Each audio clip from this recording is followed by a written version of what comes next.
నమస్తే, welcome to పొలిటెంట్ media. భక్తి భాస్కర్ చూస్తున్న వాళ్ళందరికీ ముందుగా నమస్తే అండి. ప్రస్తుతం మనతో ఉన్నారు ప్రముఖ ఆధ్యాత్మికవేత్త, ఐకాన్ ఆస్ట్రాలజర్ గట్టుపల్లి సురేష్ బాబు గారు ఉన్నారు. మరి గురుగారితో మాట్లాడి మనకున్న సందేహాల గురించి అడిగి తెలుసుకుందాం. నమస్కారం గురుగారు. జై శ్రీమన్నారాయణ. గురుగారు, ఇప్పుడు విశాఖ నక్షత్రం వారికి సంబంధించి స్వభావం ఏ విధంగా ఉంటుంది? వీరు చేయవలసిన పరిహారం అంటూ ఏంటండి? విశాఖ నక్షత్రం. విశాఖ నక్షత్రానికి 4 పాదాలు. ఈ 4 పాదాలు కూడా వృశ్చిక రాశి కిందకు వస్తాయి. ఈ విశాఖ నక్షత్రం కూడా చాలా గొప్ప నక్షత్రం అని చెప్పొచ్చు. అంటే ఇప్పుడు విశాఖపట్నం, విశాఖ స్టీల్ ప్లాంటు ఇది కాదు నక్షత్రం. విశాఖ నక్షత్రం వేరు, విశాఖపట్నం వేరు. ఓకే, నక్షత్రం పేరే పట్నాన్ని పెట్టల, అది వేరే అసలు. ఇది వేరే. కాబట్టి ఈ విశాఖ నక్షత్రం 27 నక్షత్రాల్లో ఒకటి. ఈ విశాఖ నక్షత్రం గొప్ప విశేషం ఏంటంటే కనుక వీరు పుట్టడమే గొప్ప. పుట్టడమే విశాఖ నక్షత్రంలో పుట్టడమే గొప్ప అని చెప్పుకోవచ్చు. ఎందుకంటే విశాఖ నక్షత్రం కదా, దానికోసం చెప్పేస్తారు. ఎందుకంటే విశాఖ నక్షత్రంలో అంటే విశాలమైనటువంటి హృదయం ఉంటుంది అనుకుంటారు అందరూ. కాదు, ఉండదు. అంతా కూడా విరుక్కున్నటువంటి ప్రదేశాలు ఉంటుంది అన్నమాట. ఎంతమందికైనా వీరు ఓరాటనిస్తారు, ఎంతమందికైనా వీరు ఆరాధనిస్తారు, ఎంతమందినైనా వీరు ఆరాధిస్తూ ఉంటారు, ఎంతమందినైనా వీరు చేరదీస్తూ ఉంటారు. ఒకళ్ళతో ఆపరమ్మ, వీరు ఒకరితో ఆపేటువంటి వ్యక్తులు కాదు. కాబట్టి వీరితో చాలా జాగ్రత్తగా ఉండాలి. కన్నింగ్, చాలా ఇలా కన్నింగ్ ఉంటుంది అనమాట. కన్నింగ్ అంటే వ్యక్తిపరంగా మంచివారే, వృత్తిపరంగా మంచివారే, కానీ వీరితో చాలా జాగ్రత్తగా ఉండాలి. ఎక్కడ ఎప్పుడు ఎవరిని ఏ రకంగా ఇరికిస్తారో తెలియదు. అంటే పోతూ ఉంటాం, ఎవరో ఒక అమ్మాయి కనిపిస్తూ ఉంటుంది, ఈ అమ్మాయిని ఇచ్చి ఈ అబ్బాయికి పెళ్లి చేసేస్తారు, ఇరికిచ్చేస్తాడనమాట. అంటే మంచి పనులే చేసేది, కానీ దానివలన ఇరుక్కుపోతారు. ఇప్పుడు పోతూ వీళ్ళ దగ్గర డబ్బులు ఉంటాయి కదా, ఆ డబ్బులు పెట్టేసి ఎవరో మన దగ్గర ఉంటుంటారు, వారికి వ్యాపారం పెట్టిచ్చేస్తారు. అంటే మంచి పనులు చేస్తారు వీరు. అలాంటి మంచి పనులు చేసేవారు మానవ జీవితంలో ఉండడం అనేది సహజమైనట్టు మామూలు విషయం కాదు కదా. అదే, అందుకని అలాంటి వాళ్ళతో చాలా డేంజరస్ అనమాట. మన జీవితాలని బాగు చేస్తారు, అందుకని డేంజరస్ వాళ్ళు. ఎప్పుడో పోయే జీవితాన్ని పంపిస్తూ ఉండాలి, వాళ్ళు అలాగా పంపియరు, ఆనకట్టేసి ఆపుతూ ఉంటారు. కాబట్టి అలాంటి విశాఖ నక్షత్రం చాలా గొప్ప విషయం. ఆ విశాఖ నక్షత్రానికి కేతు అధిపతి ఉంటారు. ఆ రాశి మొత్తానికి కూడా కేతు అధిపతిలో ఉంటుంది. ఎప్పుడైనా వీరు ఆలోచన విధానం త్వరగా మారిపోతుంది, ఊసవిల్లాగా ఉంటుంది. వీరి ఆలోచన పొద్దున్న ఒకటి ఉంటుంది, మధ్యాహ్నం ఒకటి ఉంటుంది, సాయంత్రం ఒకటి ఉంటుంది, వర్షం పడేటప్పుడు ఒకటి, శీతాకాలంలో ఒకటి, అలాగా వీరి ఆలోచన విధానం మారిపోతూ ఉంటుంది ఎప్పటికప్పుడే. అందుకని వీరితో ఎప్పుడైనా మాట్లాడేటప్పుడు చాలా చాకచక్యంగా చూసి మాట్లాడాలి. పొద్దున్న నువ్వు చెప్పావు కదా అంటే ఒప్పుకోడు, పొద్దున్న చెప్పింది పొద్దునే. అందుకని ఎప్పుడైనా ఏదైనా ఒప్పందం చేస్తే ఎప్పటికప్పుడు వీళ్ళ దగ్గర క్లియర్గా పెట్టుకోవాలి. అందుకని వీరు డబ్బు ఇవ్వరు, డబ్బు తీసుకోరు, వేరే ఏ విషయాలు ఇరుక్కోరు. ఇరుక్కున్నారంటే మాత్రం పెద్ద వైరల్ అయిపోతుంది. ఏదైనా పెద్ద కుంభకోణాలు, పెద్ద స్కామ్లు, ఇలాంటి వాళ్ళలో ఎక్కువ శాతం కనబడుతూ ఉంటారు. వీరి ప్రీమియం లేకుండా దాంట్లో ఇరుక్కుంటూ ఉంటారు. రియల్ ఎస్టేట్ రంగాల్లో ఎక్కువ మోసపూరితమైన వ్యాపారాలు ఉంటాయి కదా, వీరు ప్రీమియం లేకుండా వీరు ఇరుక్కుంటారు. వీరు పైకి వాళ్ళు కింద స్థాయి వాళ్ళు తింటూ ఉంటారు, వాళ్ళు కొమ్ము కాస్తారు, వాళ్ళు ఈయనేం కొమ్ము కాయరు అనమాట. అలాంటి వారు. ఇక వీరికి ఈ విశాఖ నక్షత్రంలో స్త్రీలు ఉంటారు. వీరు కూడా ఎట్లా ఉంటారంటే కనుక ఎవరికైనా సహాయం చేద్దామా, లేచిన దగ్గర నుంచి ఇదే ఆలోచన, పిల్లలు బాగుండాలి, పిల్లలు చాలా బాగుండాలి, వీరు ఎదగాలి, పేరు ప్రఖ్యాత రావాలి, ఇలాంటి ఆలోచన ఎక్కువ ఉంటుంది వీరికి. ఆ స్ట్రెస్ వల్ల ఆరోగ్య సమస్యలు కూడా వస్తాయి వీరికి.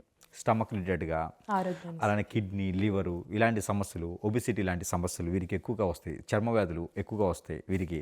అలానే ఈ సమస్యలతో పాటు కొట్టుమిట్లాడుతుంటే వీరి చేతి నుంచి ఎవరికైనా డబ్బులు ఇచ్చారంటే కత్తిరి ఇంకా రావు, ఆ డబ్బులు ఇంక మర్చిపోవటమే.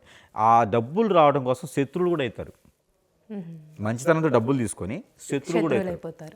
ఇంకా వీరి మీద ఏదైనా చెడు క్రియలు కూడా చేయించవచ్చు. హిప్నటిజం, బ్లాక్ మ్యాజిక్ లాంటివి కూడా చేయించవచ్చు, ఖచ్చితంగా చేయించవచ్చు. అందులో వీరికి పూర్వీకుల శాపం ఉంటుంది, కాలసర్పదోషం, నాగదోషం ఉంటుంది. పెళ్ళిళ్ళు త్వరగా అవ్వవు. వీరు 27 సంవత్సరాల్లో పెళ్లి చేసుకుంటారు. కంటిన్యూషన్గా 19 నుంచి 27 సంవత్సరాల్లో పెళ్ళి ఎప్పుడైనా అవ్వచ్చు వీరికి. అందులో వీరికి ఒక అదృష్టం ఉంది, లవ్ మ్యారేజ్ సక్సెస్ ఉంది. లవ్ ఇప్పుడు నేను చెప్పాను కదా అని చెప్పేసి అని లవ్ చేయకూడదు. ఆల్రెడీ ఎన్నో సంవత్సరాల నుంచి గాఢంగా ఉన్నటువంటి లవ్లు ఏమైనా ఉంటే అవి ప్రయత్నపూర్వకంగా చేస్తే ఖచ్చితంగా సక్సెస్ అవుతాయి. ఆ విధంగా ముందుకు వెళ్ళొచ్చు, పెద్దవాళ్ళని ఒప్పించి పెళ్లి చేసుకోవచ్చు. అయితే అండి, వీళ్ళకి సంతాన పరంగా చూసుకున్నట్లయితే ఎక్కువగా మగపిల్లలు పుట్టే అవకాశం ఉందంటారా, ఆడపిల్లలు అంటారా? వీరికి సంతాన ప్రకారంగా అయితే కనుక ఎక్కువ శాతం అయితే, ఇది చెప్పకూడదు విషయము, ఆడపిల్లలే పుడతారు. అంటే ఎక్కువ శాతం అంటే ఇక్కడ ఏముందంటే ఒక 50 నుంచి 70% అయితే ఆడపిల్లలే పుడతారు మొదటి సంతానం. ఇక తర్వాత ఏంటంటే వారి యొక్క గోచారం, వారికి దశంత దశలు, వారి యొక్క పాప కర్మలు ఎట్లున్నాయి చూసుకొని ఆ ప్రకారంగా మనం చూసుకోవాలి. వచ్చేటువంటి వాళ్ళలో ఏ నక్షత్రం వాళ్ళు వస్తున్నారు, ఏ రాశి వాళ్ళు వస్తున్నారు కూడా చూసుకోవాలి. ఇకపోతే విశాఖ నక్షత్రం వారు ఎవరెవరిని పెళ్లి చేసుకోవచ్చు, ఇది చూసినట్టే కనుక ఇది వృశ్చిక రాశి కాబట్టి ధనుసు రాశి వాళ్ళని పెళ్లి చేసుకోవచ్చు. ఇకపోతే కుంభరాశి వాళ్ళని పెళ్లి చేసుకోవచ్చు. అలానే మేషరాశి వాళ్ళని చేసుకోవచ్చు. అలానే వృషభ రాశి మేషరాశి వాళ్ళని చేసుకోవచ్చు. అలానే మిథున రాశి వాళ్ళని చేసుకోవచ్చు. సింహరాశి వాళ్ళని చేసుకోవచ్చు. వీరిని మాత్రమే చేసుకుంటే బాగుంటుంది. ఇక ఏదైనా మిశ్రమ ఫలితాలు అంటే కనుక మిథున రాశి వాళ్ళని చేసుకోవచ్చు, కన్యా రాశి వాళ్ళని చేసుకోవచ్చు. ఇక ఆప్షన్ లేదు, అవకాశం లేదు, ఏదో కోట్లు మునిగిపోతున్నాయి అనుకుంటే చేసుకోవచ్చు. ఇక వీరికి ఆదాయ వనరులు కూడా ఎన్నో రకాల మార్గాల నుంచి సంపాదిస్తూ ఉంటారు. ఒక పక్కన ఇన్స్టిట్యూట్స్ పెడతా ఉంటారు, ఓ పక్కన మాస్టర్స్గా అవతారం ఎత్తుతారు, ఓ పక్కన గురువులు అంటారు, మరో పక్కన విదేశాల నుంచి నేను ఎక్స్పోర్ట్ ఇంపోర్ట్ చేస్తానంటారు, మరో పక్కన రియల్ ఎస్టేట్ అంటారు. అంటే ఒక దాంట్లో స్థిరంగా ఉండరు, ఏదో అటు ఇటు తిరుగుతూ ఉంటుంటారు అన్నమాట వీళ్ళు. ఇకపోతే ఈ విశాఖ నక్షత్రం ఏంటంటే విశాలమైనటువంటి హృదయం ఉంటుంది కాబట్టి ఎంతోమంది ఆరాధిత ధైర్యంగా చేస్తూ ఉంటారు. వారితో కొంచెం జాగ్రత్తగా ఉంటే చాలా మంచిది. వారితో ప్రేమైన, కోపమైన, ఆరాధనైనా, ఆప్యాయతైనా, అనురాగమైనా ఏదైనా సరే వారితో తట్టుకోలేరు ఎవరు. అన్నీ కూడా 100% ఉంటాయి. కాబట్టి వారితో తట్టుకోవడం చాలా కష్టం అనమాట. అయితే అండి ఈ నక్షత్రానికి సంబంధించి ఎలాంటి పరిహారం చేసుకుంటే మంచిది? అలానే ఈ నక్షత్రంలో కూడా వీరి మంచితనానికి, వీరు చేసేటువంటి సహాయ సత్కారాలకి, ఎదుటివారి యొక్క బాగు కోసం చూసేటువంటి నక్షత్రం కాబట్టి వీరి మీద ఏదైనా చెడు క్రియలు జరగవచ్చు. అదే మన చుట్టూ ఉండేవారు వీరి మీద ఏదైనా చెడు క్రియలు చేసేటువంటి ఆలోచన ఉంటుంది. అలాంటి చెడు క్రియలు మనకి ఎలా తెలుస్తుంది అంటే మనలో చిరాకు, అన్నం అరగదు, తినది తెల్లేరు, అలానే మన ఫేస్లో ఎక్స్ప్రెషన్స్ మారిపోతాయి. భార్య బిడ్డలు దూరం అవుతూ ఉంటారు, భర్త దూరం అవుతూ ఉంటారు, చెట్టుకోలు గుట్టుకోలు అవుతూ ఉంటారు, ఎంత పని చేసినా ముందుకు వెళ్ళలేరు, ఏదో ఒక పట్టి పీడిస్తూ ఉంటుంది. అష్టదిబ్బందన మనకన్నా ముందెళ్ళి కూర్చుని దేవతను మాట్లాడడానికి వెళ్తే మనకన్నా ముందే వెళ్ళి కూర్చుంటుంది ఆ దారిద్ర దేవత. మనం ఏ పని చేస్తున్నా ముందుకు వెళ్ళదు. ఎంతనా చేయండి ఎదగలేం మనిషి జీవితంలో. మనకి ఆరోగ్య సమస్యలు ఎంటాడుతూ ఉంటాయి, ఎవరితో మాట్లాడమంటే గొడవలు అవుతూ ఉంటాయి. ఇలాంటి సిమ్టమ్స్ ఎవరికైనా ఉన్నాయంటే అది జాతకంలో తెలియదు. అలా ఉంటే కనుక ఖచ్చితంగా మనల్ని సంప్రదిస్తే దానికి పరిష్కార మార్గం అనేది వేరే ఉంటుంది, అది చూపించడానికైతే ఉంటుంది. ఇవన్నీ కూడా స్వభావాలు, ఇవన్నీ కూడా మన జాతకంలో గోచారంలో అయితే తెలియవు, ఇవన్నీ ఫేస్లోనే తెలుస్తాయి. దీని తగ్గట్టుగా వీరికి పరిహార మార్గాల కన్నా దీనికన్నా వీరికి కలిసి వచ్చే వారం బుధవారం చాలా అద్భుతంగా ఉంటుంది. అందులో గురువారం కూడా కొంతమేర పర్లేదు వీరికి. ఇక నెంబర్ 7 వీరికి బాగుంటుంది. అలానే 8 కూడా వీరికి అద్భుతంగా ఉంటుంది.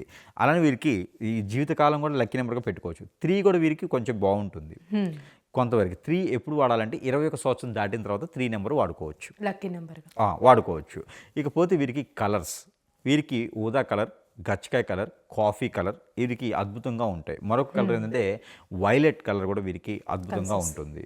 ఇక వీటితో పాటు దేవుని అనుగ్రహం కావాలి. దక్షిణామూర్తి వీరికి అధిపతి, అంటే ఇక్కడ వచ్చేసి కేతు ఎలానో దక్షిణామూర్తి రాశికి అధిపతి కాబట్టి ఎప్పుడైనా వీరు దక్షిణామూర్తి స్తోత్రం కానీ, లేదంటే కనుక లక్ష్మీ నరసింహస్వామి వారి స్తోత్రం కానీ, అలానే కనుక లక్ష్మీ నరసింహస్వామి వారి కళ్యాణం కానీ చేయిస్తూ ఉండాలి. ఎప్పుడైనా ఒక్కసారి వీరు లక్ష్మీ నరసింహస్వామికి పులిహోర కానీ, పాలాభిషేకం కానీ చేయించుకుంటే కనుక వీరికి బాగుంటుంది. కుంకుమార్చన కూడా చేయించుకోవచ్చు అమ్మవారికి, ఏదైనా అమ్మవారికి కుంకుమార్చన చేయించుకోవచ్చు.